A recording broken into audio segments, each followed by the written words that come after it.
Então, nós tínhamos começado no finalzinho da aula passada a ver esse exemplo 2 aqui, que é exatamente essa malha aqui, 4 elementos de comprimento igual.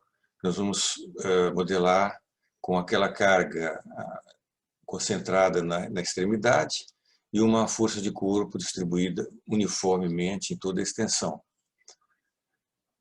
Então, nós tínhamos visto toda a formulação até que se chegava na representação matricial do equilíbrio associado àquela malha de elementos finitos. Essa matriz global, cada termo dela, ela é definida dessa forma, de uma maneira simples. O termo IJ, para essa formulação que nós estamos vendo aqui, que é de barra, a expressão vai ser dada dessa forma. Se fosse uma viga, se fosse qualquer outra situação, você vai ter uma expressão adequada, correspondente para identificar cada termo da matriz de rigidez. Nesse caso aqui é simplesmente EA vezes derivada em x de φi e derivada em φ de xj. Então, o que a gente tem a fazer nessa primeira fase, para obter, para chegar nesse ponto, é identificar ou escolher a família de funções que vai ser utilizada. Nós já tínhamos escolhido essas funções lineares por partes, e nós vamos usar as expressões explícitas de cada uma dessas funções. Quer dizer, cada segmento linear desse terá que ser escrito explicitamente a função válida naquele trecho particular, já que ela é linear apenas por partes, apenas em regiões, né? Então, estão identificadas aqui as funções, uma função associada a cada nó e as respectivas derivadas em x. Então, com isso, a gente pode aplicar em cada um dos termos a matriz de rigidez global, simplesmente aplicando isso aqui para cada combinação IJ de nó.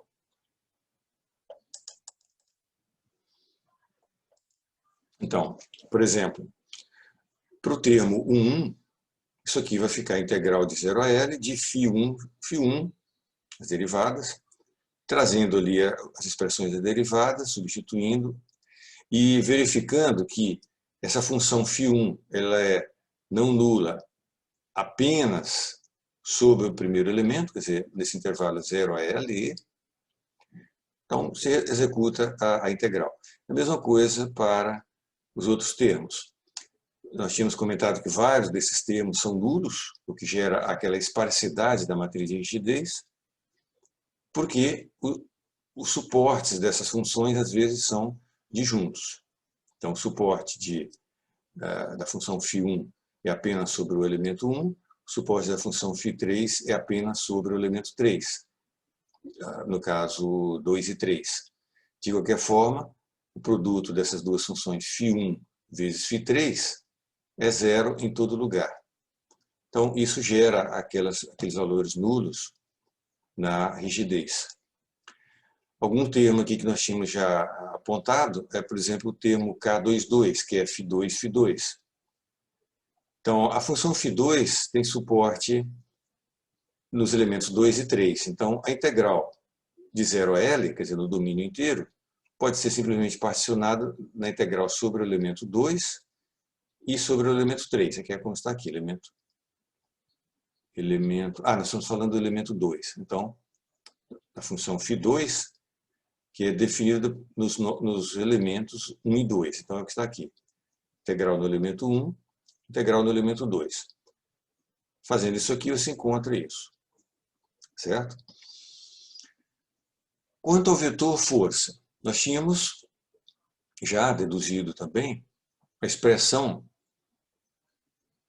para um termo associado a cada um dos nós, e de 1 ao número de nós, no caso 5 aqui. Então, a integral do domínio completo, a força de corpo, a função φi, associado àquele nó I onde você quer a força equivalente nodal. E ainda tem esse termo que é associado à força concentrada aplicada na extremidade, aqui no nó 5. Então você vê que o que aparece aqui é a função I na coordenada L. Então, só que o que acontece? Se eu estiver calculando a força do nó, no nó 1, o que vai aqui vai ser a função φ1. Só que a função φ1 na coordenada L, aqui na extremidade, é 0. Então, φ1 aqui vai ser 0, φ2, φ3 e φ4 serão 0 nesse ponto aqui no nó 5. Apenas a função φ5, que é essa aqui tem um valor exatamente unitário nesse nó. Então, isso vai gerar esses casos aqui. Por exemplo, o termo F1 vai terminar sendo associado aqui a B vezes φ1, trazendo a expressão de φ1, que é isso. B, nós estamos considerando uniforme nesse exemplo. Você integra isso aqui no elemento 1.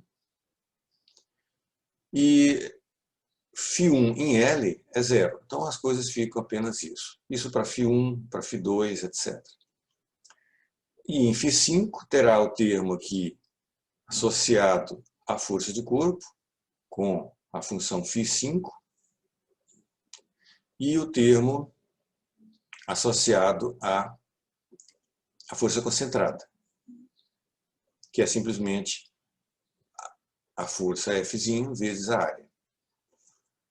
Todos esses termos de rigidez e de força nodal, eles vão ser organizados e armazenados em áreas de memória e matrizes, né? Então, trazendo os valores numéricos já, aqui veja que nós temos as expressões de maneira simbólica, de maneira literal. Você vê aqui, esses 5 termos são aquela parcela de força devido à força de corpo, e essa aqui, a força concentrada. Então, as coisas parecem explícitas. Aqui tem uma ressalva que um método numérico, um método de elementos finitos, ele não é feito para se trabalhar de maneira literal, que nem nós fizemos aqui até esse ponto. O que vai aparecer na memória, obviamente, do programa são os números.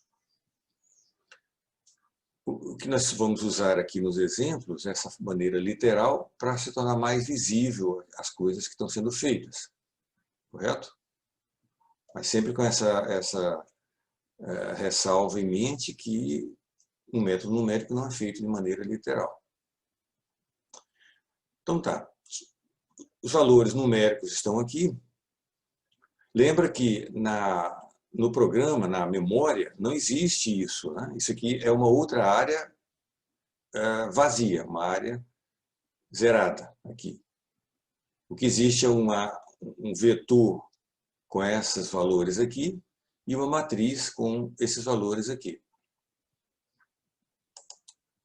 Então, nesse ponto é que nós chegamos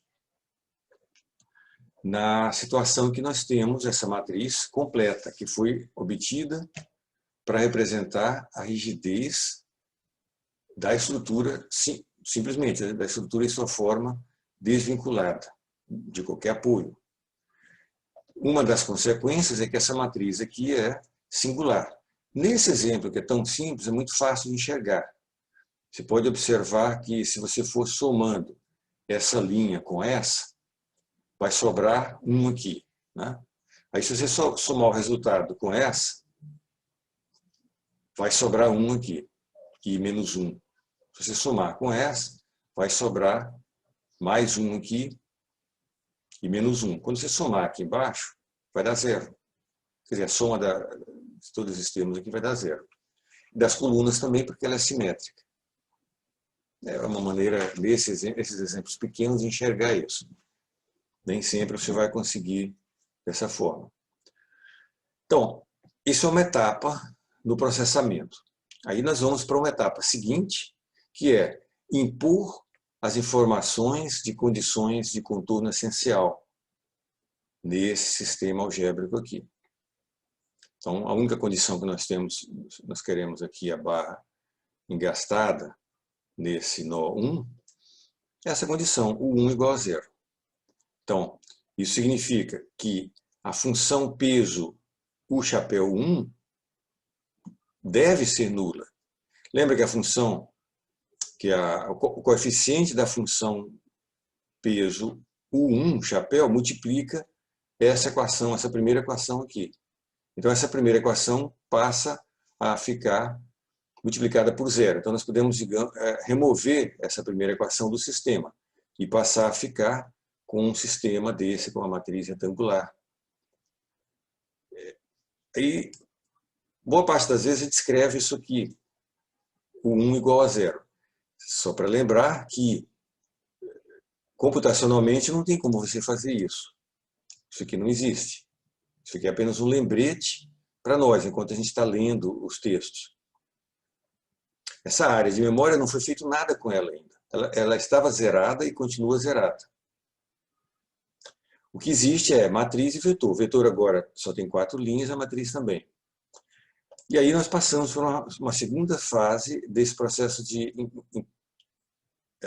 incorporação de condições de contorno no sistema, que é aquela que, se esse U1 é 0 ou é conhecido, ele multiplica essa coluna. Então nós vamos fazer esse produto e o que quer que resulte, nós transferimos para o lado direito da igualdade. Que no caso aqui vai ser um vetor nulo, mas poderia não ser, se isso aqui fosse um outro valor. O fato é, o que quer que seja isso, essa coluna aqui também some da matriz. Você chega num sistema reduzido aqui. Podemos até...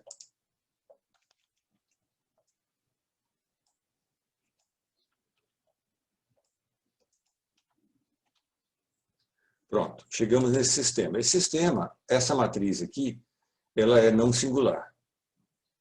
Aí nós podemos ir para a etapa seguinte do processo geral, que é mandar essa matriz e esse vetor para uma rotina ou um sistema de solução de problemas algébricos, já adaptado para o caso de matriz que é simétrica, de preferência que seja adaptado para uma matriz esparsa. O fato é que vai vir a solução desses 4 valores incógnitos aqui, isto é, de todos os graus de liberdade incógnitos, e nós juntamos com aquele valor que já era conhecido. E, a partir desse ponto, nós temos o conhecimento de todos os valores nodais em toda a malha. No caso, são esses aqui, com unidades coerentes. Lembra? Unidades é responsabilidade do analista. Um programa de elementos finitos não sabe identificar, não sabe fazer adaptações em unidades. Se a gente olhar ali no começo, no enunciado, eu acredito que eu tenha tido cuidado de colocar isso aqui já fazendo uma seleção coerente de unidades. Então, todos os comprimentos aqui são dados em milímetros, e todas as tensões e módulo em megapascal, e forças em Newton. Ok, então significa que os resultados que eu vou obter serão de valores coerentes, unidades. Então, essa matriz aqui vai estar em unidade Newton por milímetro, isso aqui em Newton, então, claramente, isso aqui vai estar em milímetro, nesse problema aqui. Se você tiver em problemas estáticos, você pode trabalhar em Newton, milímetro e megapascal. 1 Newton por milímetro quadrado vai dar exatamente 1 megapascal, então as coisas vão ficar como se fosse um outro sistema de unidades muito interessante. Agora, se você tiver em uma situação em dinâmica, aí você é obrigado a usar as unidades inteiras do sistema internacional. Isto é, você não vai poder usar milímetro, não vai poder usar grama, não vai poder usar nada de que seja múltiplos ou submúltiplos. Você tem que usar newton, metro, quilograma, segundo, todas as unidades inteiras do sistema internacional, sob pena de ter erros problemáticos. Bom, vamos continuar aqui nas etapas, as etapas do método de processamento. Nós já passamos da etapa aqui de solução do sistema algébrico, então nós temos o vetor completo de deslocamentos nodais.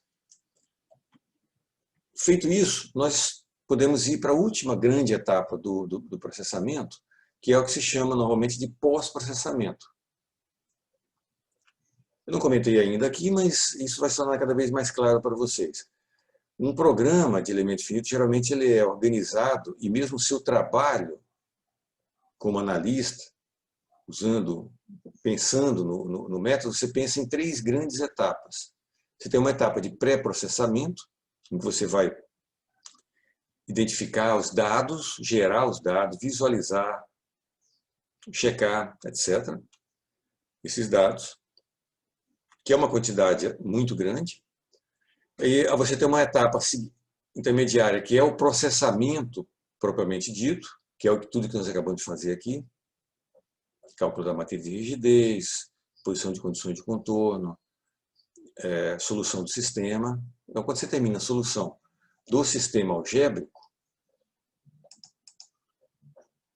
você terminou basicamente a etapa de processamento.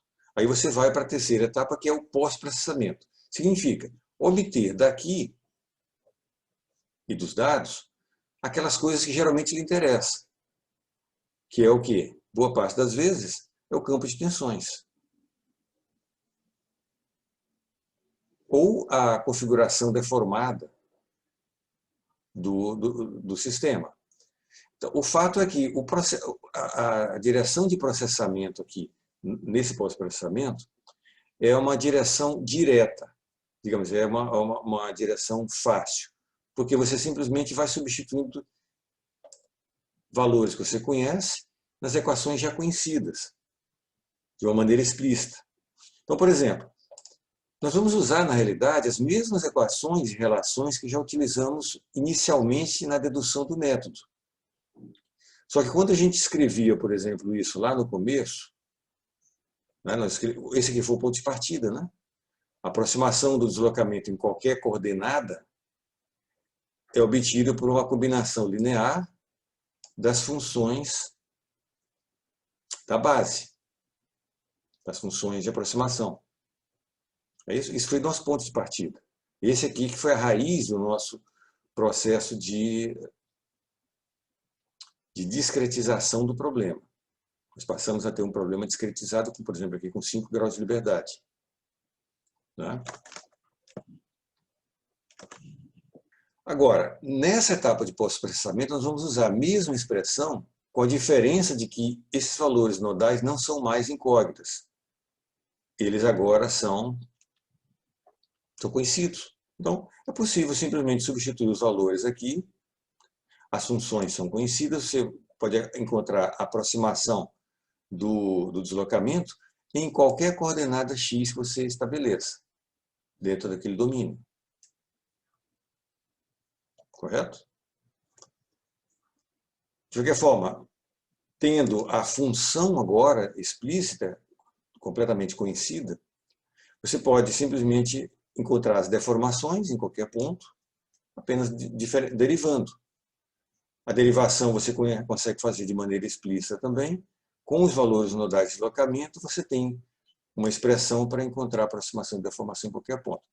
E, em seguida, aplicando a relação constitutiva, você vai ter uma expressão explícita para a tensão em qualquer ponto. Então, as coisas no pós-processamento, são diretas, explícitas. Nós vamos voltar a um problema similar a esse, mas antes disso, vamos dar uma melhoria no método. Tá? Que agora vem esse conceito de elemento, de matriz de elemento finito, matriz elementar. Função de aproximação do elemento. Então, o que nós vimos antes aqui, primeiro, essa matriz de rigidez é muito esparsa. Ela tem aquela quantidade grande de zeros, que nem mesmo essa matriz pequena que você viu, que já tinha uma quantidade grande de zeros. Esse é um aspecto. Outro aspecto, que as funções que você vai integrar têm suporte compacto. Né? Então, o termo de rigidez, um termo típico da matriz de rigidez, é basicamente, nesse caso aqui, a integral do produto de funções de dois nós, iguais ou distintos. O fato aqui, esse produto vai ser nulo em quase todo esse domínio, exceto numa região que contém esses nós aqui, se houver essa região. Certo? Então, mesmo quando a gente estava fazendo aquele exemplo, vocês lembram que, vamos voltar aqui naquele exemplo, o que acontecia? Quando a gente estava aqui, por exemplo, no termo K22. A integral de 0 a L já teve que ser decomposta em duas integrais, uma sobre o domínio do elemento 1 e outra no domínio do elemento 2. Então, isso aqui já é algo da natureza da formulação. A integral você vai fazer mesmo elemento por elemento, porque o integrando é, digamos, descontínuo, de alguma forma. Correto? Então, isso aí foi visualizado já nos primórdios e então surgiu esse segundo conceito de fazer o processamento inteiramente no âmbito do elemento.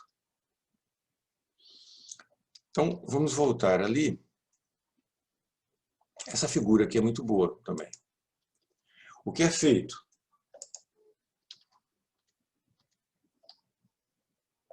Se nós olhamos aqui dentro de um certo elemento, um elemento arbitrário, um elemento típico qualquer, nós vamos ver que só duas funções são não nulas ali. É a função associada ao primeiro nó do elemento, quer dizer, nós passamos a ter necessidade de, para cada elemento, identificar o nó 1 e o nó 2 dele. É como se a gente usasse o método das seções e fizesse um corte um pouco à esquerda desse nó global 3 e um pouco à direita. É onde vão atuar os esforços. Então, nós vamos ter um nó aqui à direita do nó 2 e outro à esquerda, um nó local, um nó desse elemento aqui. Então, esse elemento vai ter nó 1 dele e o nó 2. Então, em qualquer coordenada aqui, apenas você vai ter duas funções não nulas, uma associada ao primeiro nó, no caso, associada a essa função global aqui, e outra associada ao segundo nó, que é, nesse caso, associado a essa função global ali. Então, na realidade, para um elemento genérico, só interessa essas duas funções aqui. O resto não importa. Tá ok? Então, o que é feito? É definir funções elementares.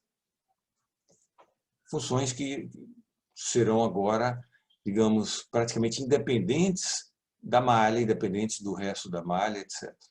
Só vai interessar a posição desse primeiro nó e do segundo nó. Qualquer que seja. Se eu tiver aqui numa família de funções lineares por partes igual o que nós estamos fazendo, você vai ter que a função do primeiro nó é essa aqui e a função do segundo nó é aquela lá. Duas equações lineares cuja expressão é muito simples, onde esse denominador basicamente é o comprimento do elemento, a diferença entre x2 menos x1, x2 menos x1, é o comprimento desse elemento. Então, são duas funções elementares definidas sobre o domínio do elemento. Nós vamos denominar essa função φ como sendo função global e função psi para função local de elemento. Ok? Essa outra figura aqui, ela também tenta fazer um relacionamento.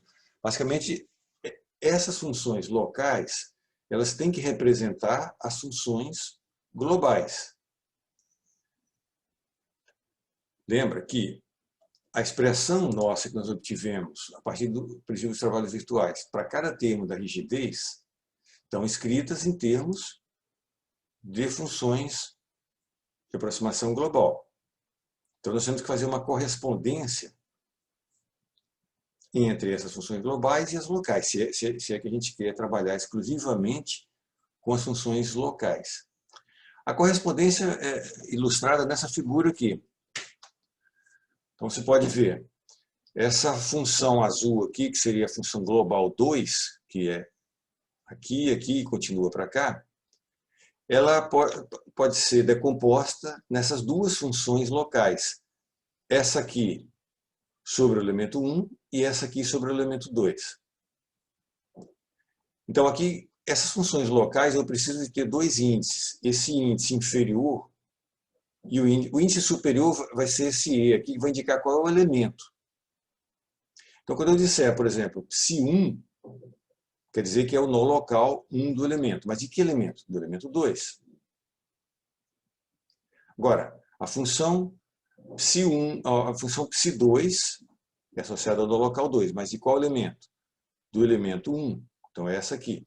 Ou psi2 do elemento 2, que é essa aqui. Vocês estão acompanhando isso? Sim. Tá? É claro, de maneira rigorosa, a gente pode dizer o seguinte, que a função global φ2, essa azul aqui, ela é a união dessas duas funções aqui, locais, etc. Esse conceito aqui da união vai ser útil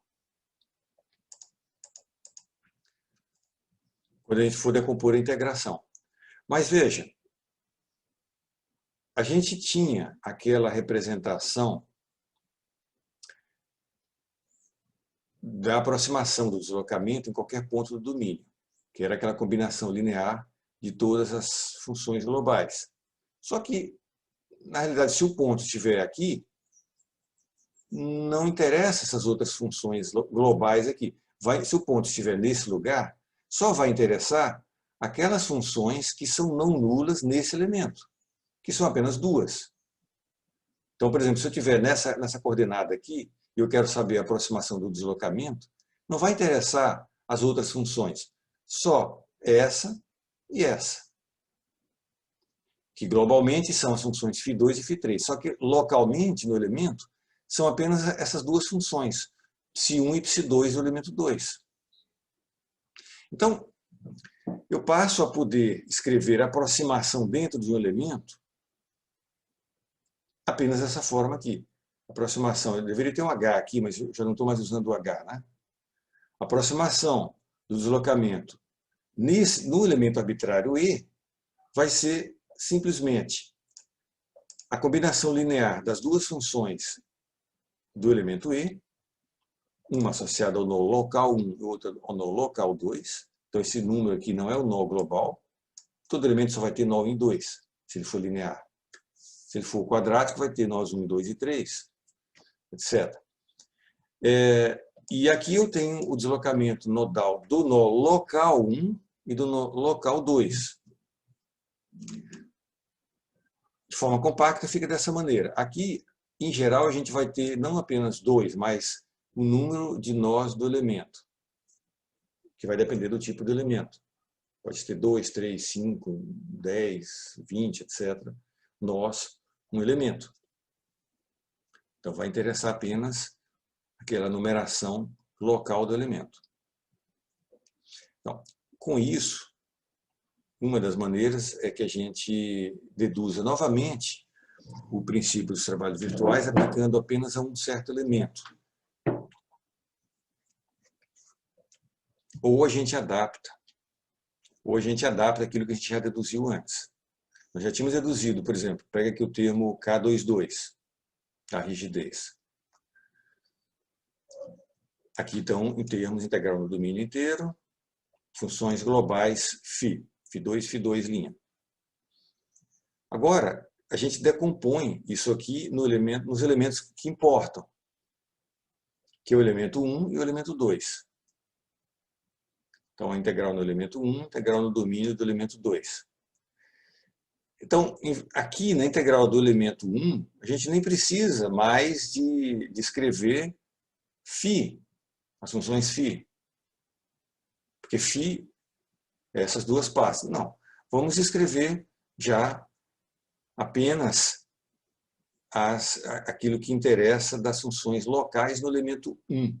Então, no elemento 1, o que vai nos interessar dessa função global φ2?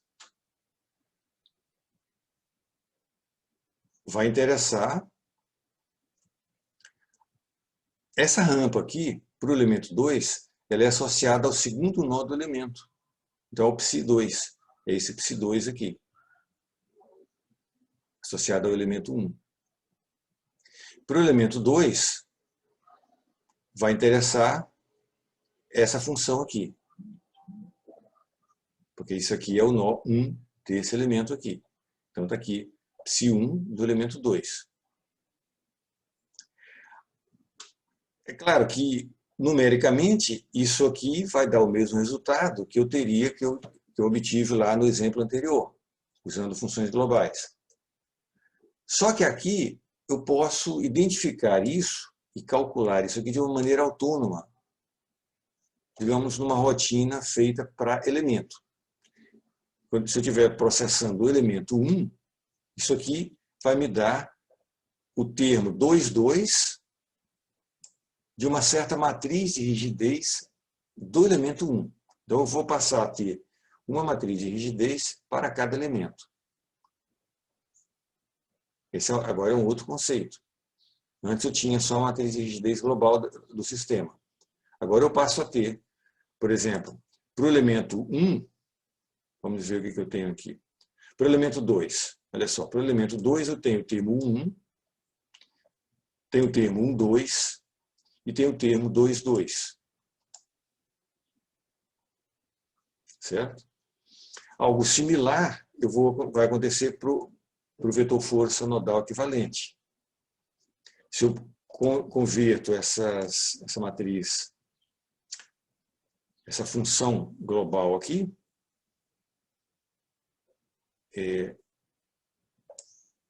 identificando apenas os elementos em que ela atua, eu posso reescrevê-la em termos das funções locais, fazer essa integral no âmbito de um elemento ou do outro elemento. Então, eu passo a ter.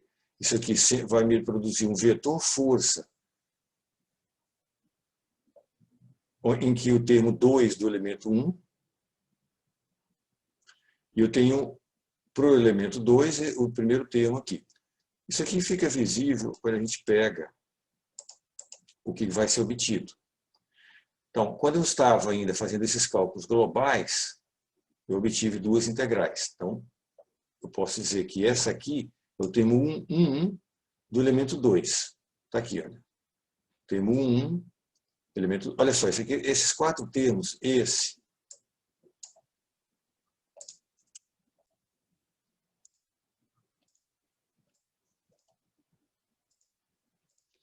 quatro termos aqui são associados ao elemento 2.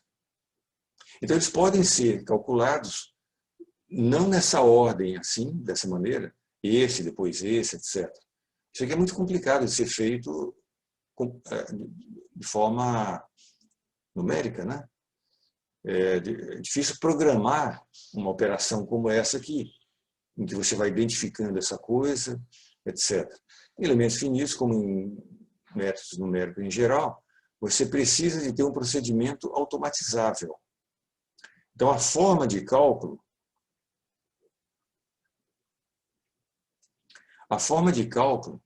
é em que você não faz isso aqui. Você não vai calculando termo a termo da matriz global.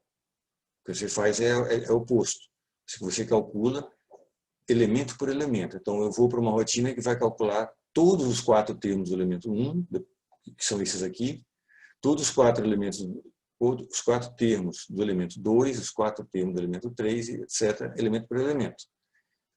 E aí terá uma rotina, uma etapa independente, em que eu vou trazer esses termos para construir a matriz global, que é a chamada etapa de sobreposição.